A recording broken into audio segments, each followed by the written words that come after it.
अस्सलाम वालेकुम नाज़रीन कराम, मैं हूं आपका होस्ट अयाज अहमद। नाज़रीन कराम, बांग्लादेश की साबिक वज़ीर आज़म हसीना वाजिद को सज़ा सुना दी गई है। बांग्लादेश की अदालत ने उनको सज़ाए मौत सुनाई है।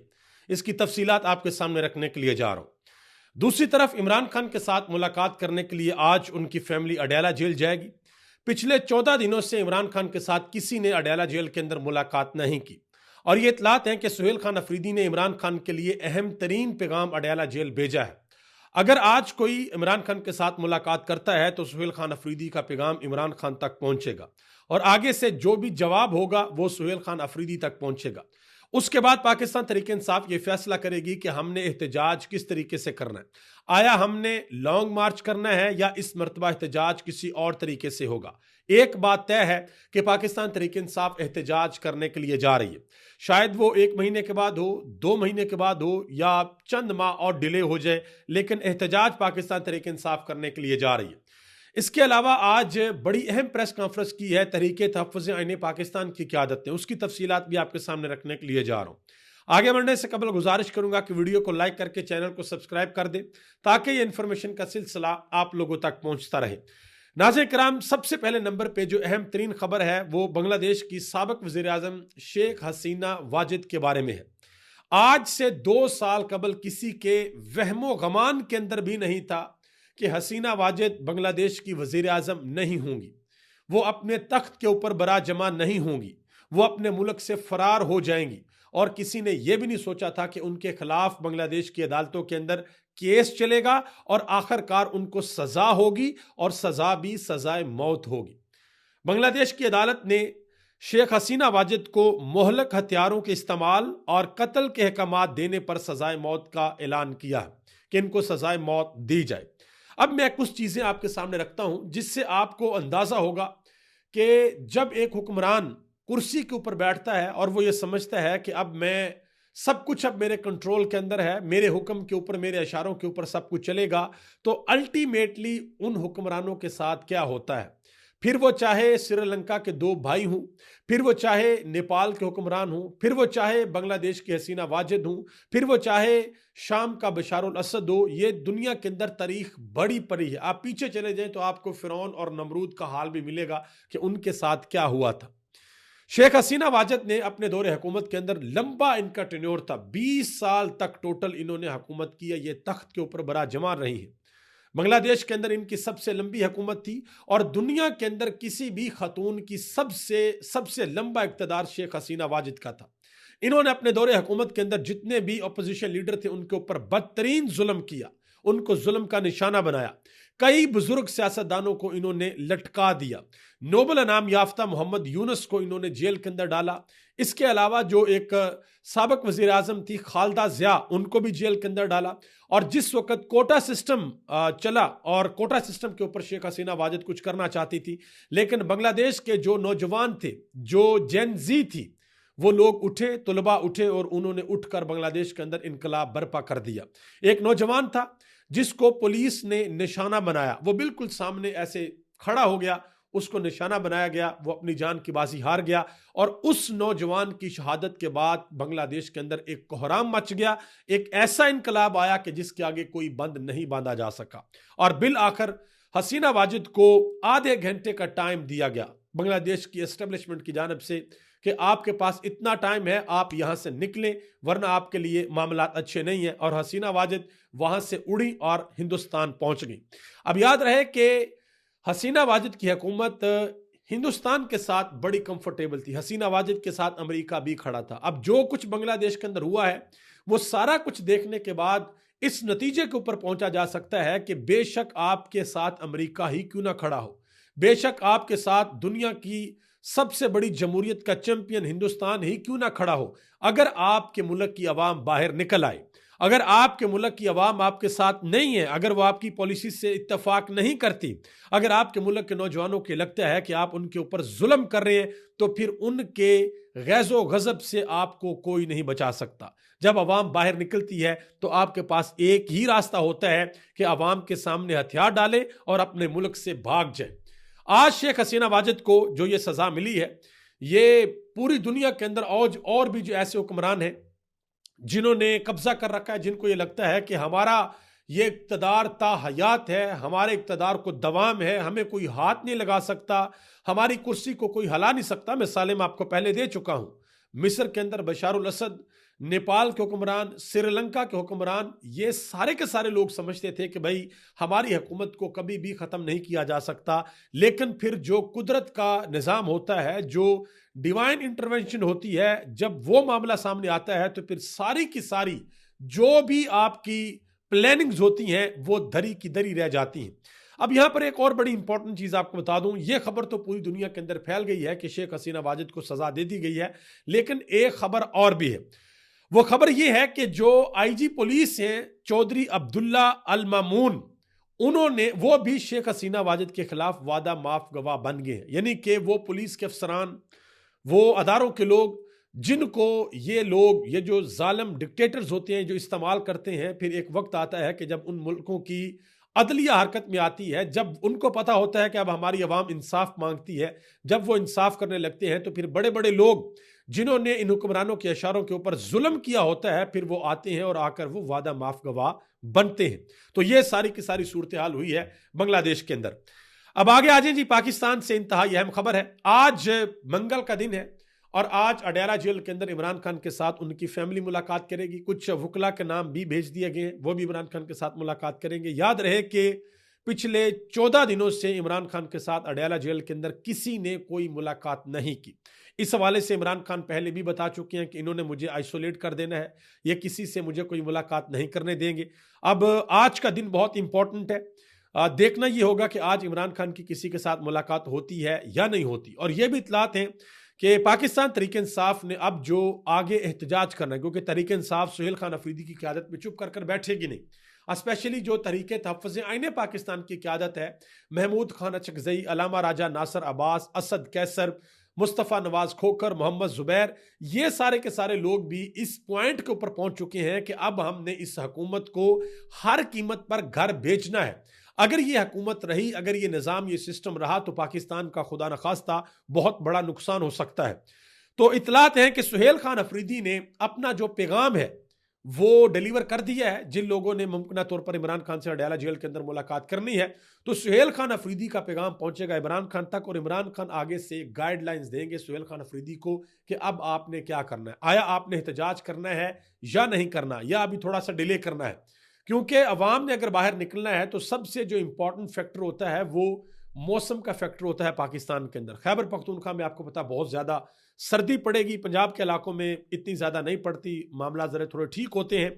ये नवंबर के महीने में बहुत सी बातें की जा रही हैं कि नवंबर के महीने में ही एहतजाज की कॉल दी जाएगी। देखते हैं कि क्या होता है, इमरान खान अंदर से क्या फैसला करते हैं, क्योंकि अभी तक ये नज़र नहीं आ रहा कि इमरान खान एहतजाज की कॉल देंगे। एहतजाज की कॉल देने के बाद, एहतजाज की तारीख देने के बाद कम अज कम पाकिस्तान तहरीक इंसाफ को 1 से 2 महीने दरकार होंगे उस एहतजाज की तैयारी करने के लिए, अवाम को मोबिलाइज करने के लिए, मुख्तलिफ शहरों के अंदर, सूबों के अंदर जलसे करने के लिए, वर्कर कन्वेंशन करने के लिए, रैलीज निकालने के लिए। अवाम को मोबिलाइज करेंगे, बाहर निकालेंगे तो फिर अवाम एहतजाज के लिए बाहर निकलेगी। और इससे कबल जो पाकिस्तान तहरीक इंसाफ के साथ हो चुका है, इसमें कोई शक वाली बात नहीं है।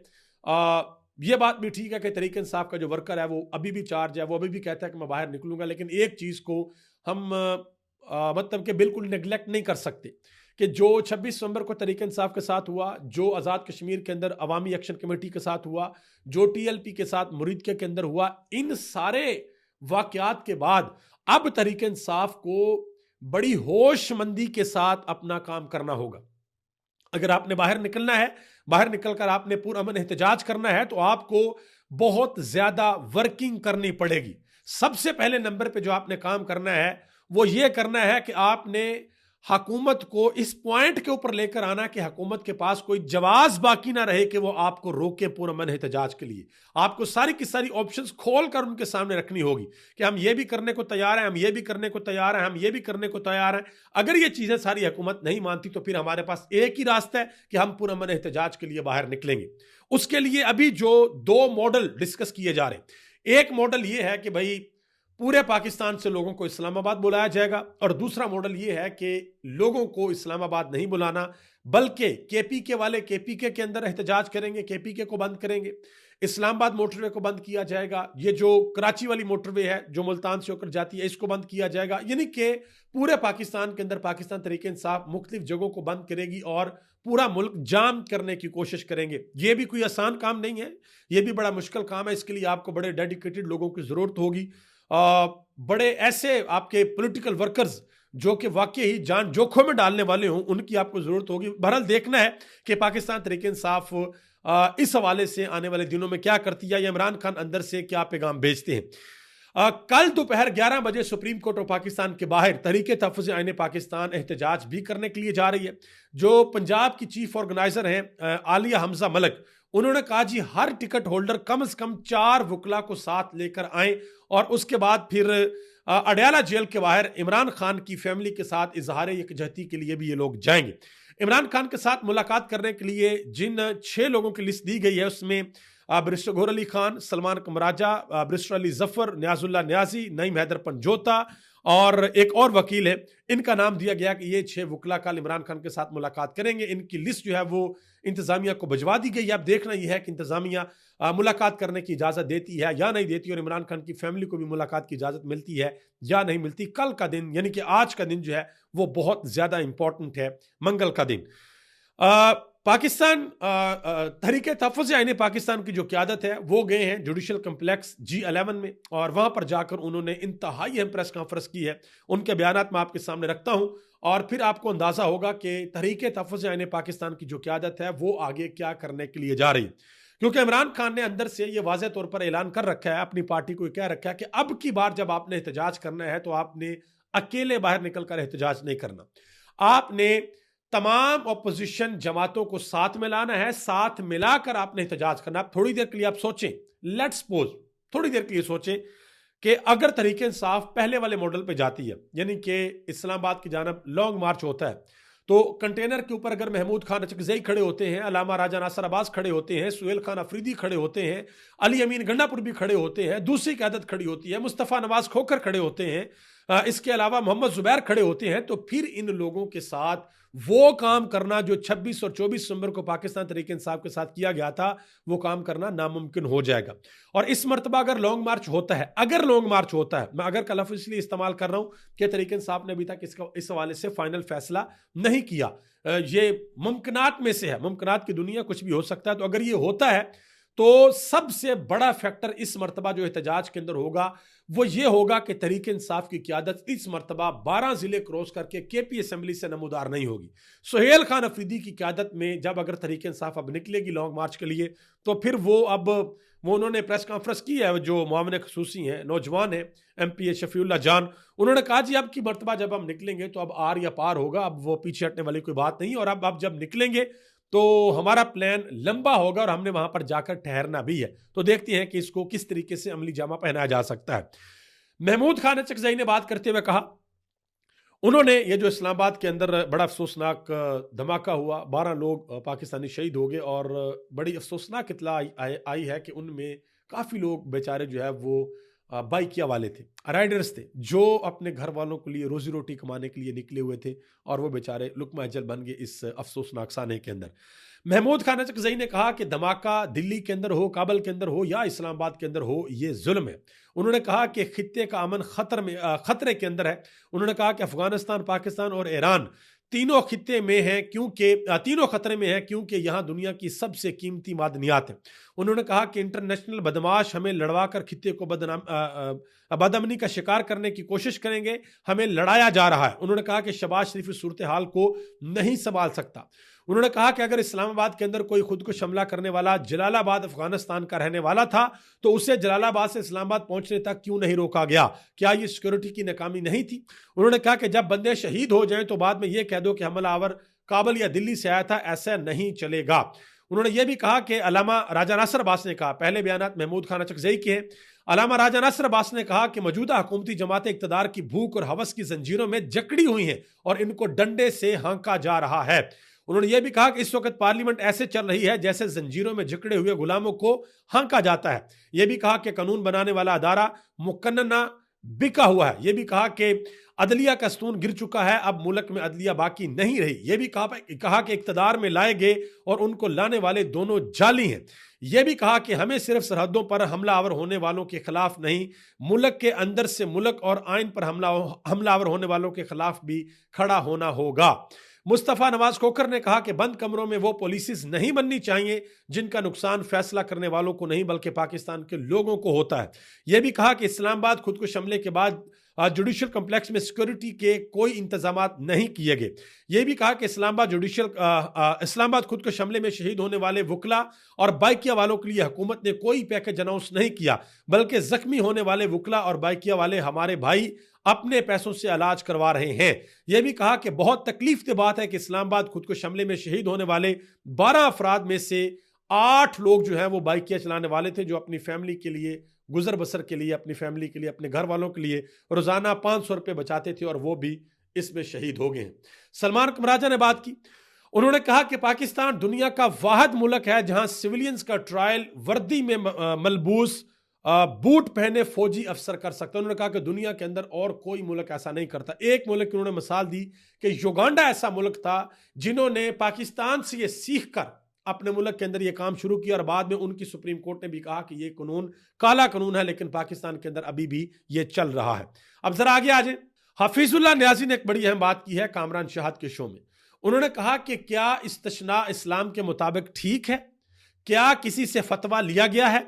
क्या आप किसी को उसके जराम पर इस्तिस्ना दे सकते हैं? उन्होंने कहा कि जब भी कोई तरमीम आती है उसके पीछे कोई ना कोई खास चेहरा होता है। अच्छा, ये इस्तिस्ना के हवाले से सबसे बड़ी जिम्मेदारी जो है वो उलमा कराम की थी। उलमा कराम दीन की रोशनी में, अहादीस की रोशनी में, अल्लाह के पाक कलाम कुरान पाक की रोशनी में कौम को बताते कि आया ये ठीक हुआ है या गलत हुआ है। अभी तक जो प्रोमिनेंट बयानात सामने आए हैं सिर्फ 2 उलमा कराम के आए हैं, एक कारी जवार बहादुर और एक हैं मुफ्ती तारक मसूद कराची से जिनका तल्लक है। इन 2 लोग, बाकी जो उलमा कराम है मुफ्ती मुनीबुर रहमान और बाकी बड़े बड़े उलमा कराम है, बड़े बड़े नाम है, उन्होंने इस हवाले से अभी तक लब कुशाई नहीं की है या शायद उनसे किसी ने पूछा नहीं है। बहरहाल इस बारे में जरा थोड़ी सी क्लैरिटी होनी चाहिए।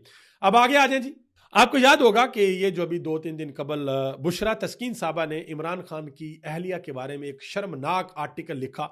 उसके ऊपर मतीउल्लाह जान ने एक नुक्ता बताया है, इंतहाई इंपॉर्टेंट और जबरदस्त नुक्ता, बड़ी क्लैरिटी के साथ। उन्होंने कहा कि इमरान खान की अहलिया के खिलाफ आपने इधर से भी बात कर ली, उधर से भी कर ली, उधर से भी कर ली और एक लंबा चौड़ा आर्टिकल आपने लिखकर छाप दिया। लेकिन आपको करना यह चाहिए था कि जिन 2 लोगों के बारे में आप आर्टिकल लिख रही हैं, जिनके ऊपर आप इल्जामात लगा रही हैं, जिनके ऊपर आप गंद उछाल रही हैं, आपको चाहिए था कि अडयाला जेल के अंदर जाकर उनका मौकफ भी सुनती, उनसे भी पूछती कि आपके बारे में यह कहा जा रहा है, क्या यह ठीक है? आपके इसके बारे में क्या मौकफ है? क्या यह सच है या झूठ है? लेकिन इमरान खान और उनकी अहलिया बुशरा बीबी का मौकफ लिए बगैर ही ये जो आर्टिकल है इसको छाप दिया गया। बहरहाल ये आर्टिकल भी इस वक्त जमीन बोस टकरे टोकरी हो चुका है। आगे आया जी। हसनैन रफीक नौजवान साफी हैं, नया पाकिस्तान से इनका तल्लक है। उन्होंने एक इंतहाई अहम ट्वीट किया है। उन्होंने कहा जी, इंशाल्लाह इमरान खान की फैमिली की मुलाकात से पहले, यानी कि आज के दिन जब इमरान खान की फैमिली मुलाकात करने के लिए जाएगी तो उससे पहले करोड़ों रुपए लगाकर आर्टिकल छपवाने वालों को मुंह की खानी पड़ेगी। उन्होंने कहा कि करोड़ों रुपए का बयानिया खत्म कर दूंगा, ऐसी स्टोरी ब्रेक करने के लिए जा रहा हूं कि इनका करोड़ों रुपए लगाकर जो बयानिया बनाया गया वो दफन हो जाएगा सबूतों के साथ। उम्मीद करता हूं कि इमरान खान तक मेरी बात जरूर पहुंच जाएगी कि हसनैन ने करोड़ों रुपए का बयानिया चिकनाचूर कर दिया है। ये बहरहाल देखते हैं कि अब कौन सी स्टोरी आती है और कौन से सबूत हैं। आगे आ जाए जी। समीना पाशा ने एक बड़ी अहम बात की। उन्होंने कहा जी, कितने सहाफी आवाज उठाने पर नौकरियों से हाथ धो बैठे हैं, मुकदमात हो गए हैं, प्रेस क्लब में तशद्दुद तक हुआ है, मगर सहाफती तंजीमों की तरफ से खामोशी रही।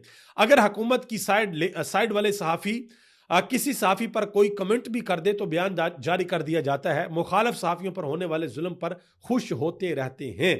साबिर शाकर ने एक ट्वीट किया। उन्होंने एक बाकायदा तौर पर लिस्ट दी, क्योंकि वो भी सहाफी हैं, पाकिस्तान के अंदर मौजूद नहीं है, पाकिस्तान से बाहर है। उन्होंने कहा कि ये जो शाहजेब खानजादा के साथ सानेहा हुआ है, अगर ये सानेहा, इस तरह का सानेहा अरशद शरीफ के साथ हो जाता, आरिफ हमीद भट्टी के साथ, औरिया मकबूल जान के साथ, सदीक जान, नाम लिखे उन्होंने आगे, खालिद जमील, अनम शेख, समीना पाशा, जवेरिया सदीकी, समी इब्राहिम, इमरान रियाज, मोहित पीरजादा, सभी काजमी, अहमद दुरानी, अलीना शगरी, हबीब अकरम, सैरिशमान, चौधरी गुलाम हुसैन या और लोगों के साथ अगर ये ऐसा हो जाता तो क्या फिर भी इसी तरह का रद्द-ए-अमल आता जो हमारे बड़े बड़े दानश्वर दे रहे हैं? आपसे गुजारिश है कि आपने कमेंट बॉक्स में इसके बारे में जरूर बताना है। हाफिज हमदुल्ला, जिनका तल्लक मौलाना फजल रहमान की जमात से है, JUI से, वो कहते हैं कि हमारे मुआशरे में घर की खवातीन के बारे में बातें नहीं की जाती। उन्होंने कहा कि एक आर्टिकल में इमरान खान की अहलिया के बारे में जो कुछ भी लिखा गया है, JUI ना ऐसी बातों को अहमियत देती है, ना इस पर गुफ्तगू की जरूरत समझती है। उन्होंने कहा कि क्या इस पर गुफ्तगू से महंगाई, बेरोजगारी का खात्मा होगा, आइन बहाल और वोट को इज्जत मिलेगी? कि ये जो आपने आर्टिकल छपवा दिया, इसके ऊपर बड़ी गुफ्तगू हो रही है, बड़ी बहस हो रही है, क्या इससे महंगाई कम हो जाएगी, बेरोजगारी का खात्मा होगा, पाकिस्तान का आइन बहाल हो जाएगा, और क्या इससे वोट को इज्जत मिलेगी? ये उन्होंने सवाल पूछा है। रजवान गलजई नौजवान साफी हैं, वो कहते हैं कि गलत अमल हमेशा गलत ही रहता है। हैरानी उन मुनाफिकीन के ऊपर है जिनको किसी की वीडियो बनाना तो हिरासगी लगती है, लेकिन घरों में घुसने, औरतों को सड़कों पर घसीटने, सियासी कारकुनान को गोलियां मारने से उनको किसी किस्म का कोई मसला नहीं है। मुनाफिकत मुर्दाबाद, ये उन्होंने बात की है। उन्होंने कहा कि जो गलत अमल है वो हमेशा गलत होता है, उसको डिफेंड नहीं किया जा सकता। वो शाहजेब खानजादा के साथ हो, वो रिहाना डार के साथ हो, वो आलिया हमजा के साथ हो, वो पाकिस्तान तहरीक इंसाफ के कारकुनान, जिसके साथ मर्जी हो, गलत अमल गलत होता है। उन्होंने कहा कि हैरान की इस बात के ऊपर होती है कि जो मुनाफिकीन है उनको किसी की वीडियो बनाना तो हिरासगी लगती है, लेकिन लोगों के घरों में घुसना, लोगों की औरतों को सड़कों पर घसीटना, सियासी कारकुनान को सीधा निशाना बनाना, इनसे इनको कोई मसला नहीं है, और ये मुनाफिकत की आला तरीन मिसाल है। मैं एक छोटी सी मिसाल आपके सामने रखता भी। अभी 2 दिन कबल पाकिस्तान के बड़े अखबार के अंदर बाकायदा तौर पर यह आप देख सकते हैं, कार्टून तक छापे गए। यह तस्वीर आपके सामने है, दीवे रखे गए और उसमें ये वो मुर्गी के टांगे भी काट के रखी हुई हैं माशाल्लाह से। ठीक है कि जी ये साबित किया जा रहा है कि बुशरा बीबी जो है वो जादू किया करती थी, और ये वो सामान है, ये उसकी तस्वीरें हैं जो उनके जादू के अंदर इस्तेमाल हुआ करती थी। आप अंदाजा लगा लें, इमरान खान की बुशरा बीबी की तस्वीर, उनके कार्टून वाली तस्वीर भी बाकायदा तौर पर लगाई हुई है। जनरल बाजवा, जनरल फैज हमीद, खावरमान का जहांगीर तरीन, और मर्चें भी हाथ के अंदर दिखाई हुई हैं। 3 मर्चें के जादू में इस्तेमाल होने वाली ये मर्चें थी। ठीक है जी, ये सारा कुछ जो है वो किया जा रहा है, लेकिन दूसरी तरफ जो मुनाफिकत है वो आपके सामने। आगे आ जाए जी, पाकिस्तान पीपल्स पार्टी को उनका हिस्सा माशाल्लाह दे दिया गया है। जो वजीर आजम थे आज़ाद कश्मीर के, वो बदल दिए गए हैं। फैसल ममदाज राठौर वो नए वजीर आजम बन गए हैं। जो तरीके अदम एतमाद थी वो कामयाब हो चुकी है। अब अगला काम जो है वो उसकी लिस्ट आ गई है। मुमकिन तौर पर यह इतलात है कि अगले बजट से पहले 28वीं आईनी तरमीम को मंजूर करवाया जाएगा, और उसके अंदर जो सबसे इंपॉर्टेंट नुकता होगा वो NFC अवार्ड का नुकता होगा। देखते हैं कि आगे क्या होता है। अभी तक इतना ही। आप सबका बहुत बहुत शुक्रिया। पाकिस्तान जिंदाबाद, पाकिस्तान के करोड़ों अवाम पाइंदाबाद।